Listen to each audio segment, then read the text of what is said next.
خوندور شاعري ده دا هم تاسو اورئ قدرمنو کتونکو نور هم ډېر شاعرانو پکې شاعري کړې ده او بیا سپیشل اکمل لیوني پای کې ډېر ښه شاعري نو راځئ چې دا پکې وګورو. چې غرضی صاحب راغلی دی د هغه مننه کوو او تمه ترې لرو چې د دنیا ټولو پښتنو ته به د خپل ټلویزیون په شیشه باندې د دې ځای د پښتنو د هلې ځلې هم دغسې وښیي لکه څنګه چې دی مخکې کوي. تېره ورځ د اماراتو پښتو ادبي ټولنه مرکز دوبۍ یوه دستوره په پاکستان سوشل سنټر شارجه کې وشوه. د غونډې مشر میلمه ښاغلی پروفیسر ډاکټر خادم حسین و چې په خصوصي توګه د ګډون دپاره د پاکستان نه راغلی و. د دستورې مقصد د ټولنې چیرمین ښاغلی بشیر احمد بشیر ته په مخه ویل و. ښاغلی بشیر احمد بشیر د ټولنې چیرمین و چې د هغوی ډیر زیات خدمات دي او د ټولنې د پرمختګ دپاره همیشه هلې ځلې کړې وي. ټولو شاعرانو، ادیبانو او راغلو میلمنو د ښاغلي بشیر احمد بشیر په خدماتو باندې رڼا واچوله او دا یې ووي چې د بشیر احمد بشیر خدمات به تر ډیره مودې پورې یاد ساتلی شي. کومه ټوکه ده چې په مونږ ونه شو، کوم ناورین دی چې په مونږ تیر نه شو، کوم غم دی چې په مونږ رانغی. راشئ د پېښور د نننۍ پېښه اخري پېښه وګڼئ. راشئ که ته د هر ګوند دی، که ته د هرې نظریې، که ته د هر مسلکې، خو چې په شجره په نسب په خټه پښتون یې، راشه د دې خاورې غم وخوره. بله غونډه د غني خان بابا سل کلیز جشن و، خو تر اوسه موږ 5 کتابونه چې دی هغه چاپ کړ. چې راغلی زما ژوند ته زما ژوند او زما زړه دی، زما سکون زما خوښي دی، لنډه ده زما هر څه دی، د خپل ځانه سره یې وړل. د درد احساس مې د حسینو زړو ته ورساو، د چا له قصده مې نن ظلم په خپل ځان وکړلو. سولې الفت راوړه رازه د آسیا زړګي ته، د هندوکش د غاړو خلکو د ارمان وکړلو. د کلي خان ستړی مزدور په خپلو سپو وداړو، د انسانیت د توهین حد و چې انسان وکړلو. چې د چا زورو بس د هغه شوه، ګودرې وران که ختمه کیسه شوه، زړګې مې صبر ماته شیشه شوه، دا زندګي هم څه عجیبه شوه، خپلوان تراخه شول پیسه خوږه شوه، سترګې شوې اوږې خېټه مړه شوه، خالد هغه مینا چې څه شوه، مونږ یو تږي اوچا چینا شوه، خوندونه لاړل شمه ومړه شوه. په دې موقع د خیبر پښتونخوا مشهور شاعر اکمل لیونی هم په پروګرام کې په خصوصي بلنه راغلی و. اکمل لیونی په دې موقع خپله خوندوره شاعري وړاندې کړه. د خیبر پښتونخوا د دې ستر شاعر شاعري په پوره نړۍ کې مشهوره ده. د اکمل لیونی یو د شاعرۍ یو جداګانه انداز دی او هغوی بیا په خپله مزاحیه شاعرۍ باندې ټول محفل نه داد واخیسته. اکمل لیونی د خپلې شاعرۍ په ذریعه د خیبر پښتونخوا په موجوده صورتحال باندې رڼا واچوله. ما ته د دې کلي دومره لګي اندازه، اوس پکې ما په میلمستیا ورته راځه. ما ته د دې کلي دومره ولګي د پته، زه اوس خبر شم څنګه څه د حقیقته. دلته د انسان وینه د ډېره بې قیمته،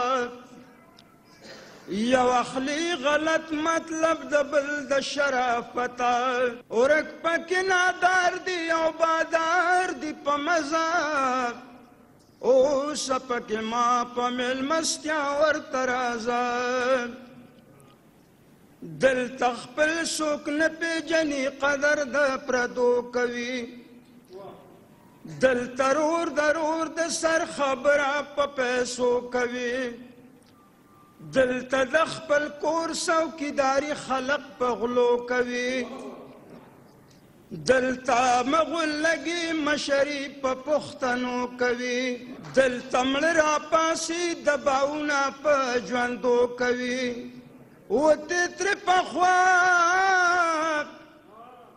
وته تر پخوا د غیرتونو جنازه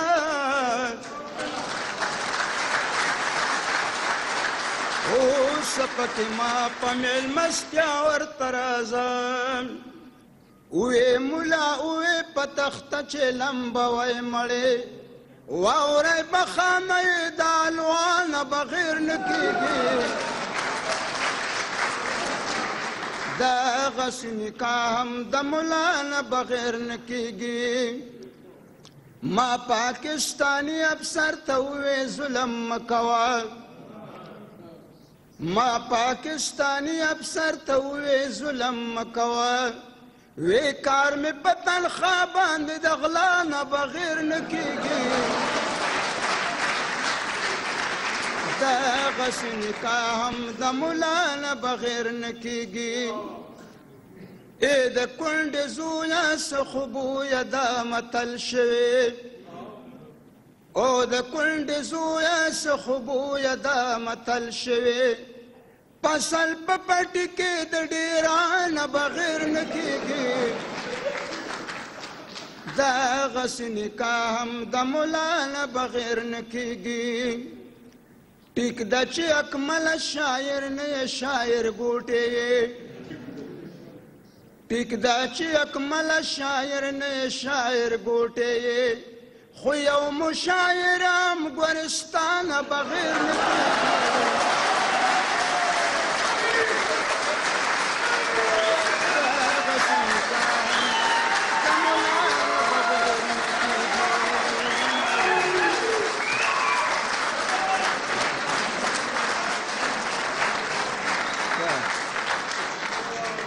وخی وروجې پولاونه کله خورم او کله نه خورم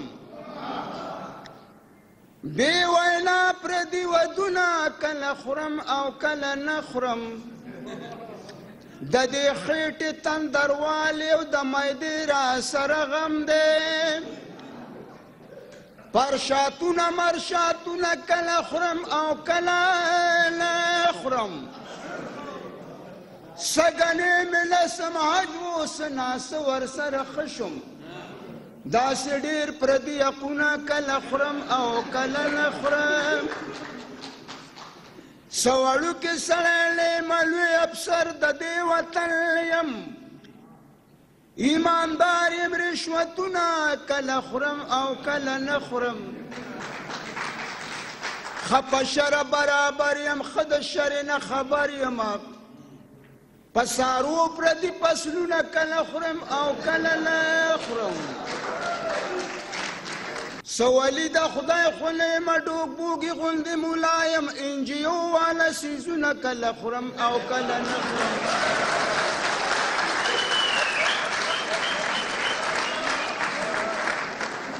اوس خو شکر دی په کور کې لوی واړه رانه زارېږي په صوباړو ګزارونه کله خورم او کله نه خورم ښې مستۍ ته مې زړه کېږي خو د عمر تقاضا ده دمامو ته چورلکونه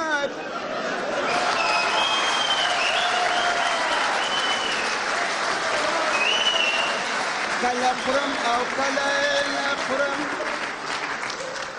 زور د شعر مې اوس کېناست چې کمزورې شوم اکمله ښه د خلکو له غوږونه کله خورم او کله نه خورم د پروګرام په اخره کې د پروګرام مشر میلمه ښاغلی پروفیسر ډاکټر خادم حسین هم دستورې ته وینا وکړله ډاکټر خادم حسین وی چې ما اورېدلی وو خو نن مې په خپلو سترګو ولیدل چې د اماراتو پښتو ادبي ټولنه مرکز دوبۍ په متحده عرب امارات کې د مسافرو په صحیح توګه خدمت کوي د تصوراتو یا د احساساتو د اظهار دپاره چې کومه محاوره پکار دی چې هغه تاثر ورسوي د هغې د رسولو دپاره کله ناکله انسان او انسانان او د انسانانو ټولنې انسان د فرد په حیث او د ټولنې په حیث کله عاجز شي لاچاره شي بېوسه شي چې هغه شان ولټوي. دوه درې خبرې ستاسو مخې ته ایښول غواړم. اول خو د ټولو نه اول خو په رښتیا خبره دا ده چې د اماراتو ادبي ټولنې نوم خو مه اورېده او د کتابونو په صفو مې هم کته او بعضې مجلو باندې مې هم کته او بعضې ملګرو سره مې سلام دعا هم و راشه درشه او ناسته پاسته م وه، خو دومره لوی کار نه نوم خبر. په رښتیا خبره دا ده زما خو دا خیال دی چې ما وختي سوچ کولو دا څومره 34 کاله دا دومره بغیر ستړي کېدو نه 34 کاله چې صرف تاسو په یو ځای ناست هم یئ، دا هم د یو پی ایچ ډي تحقیقي مقاله ده.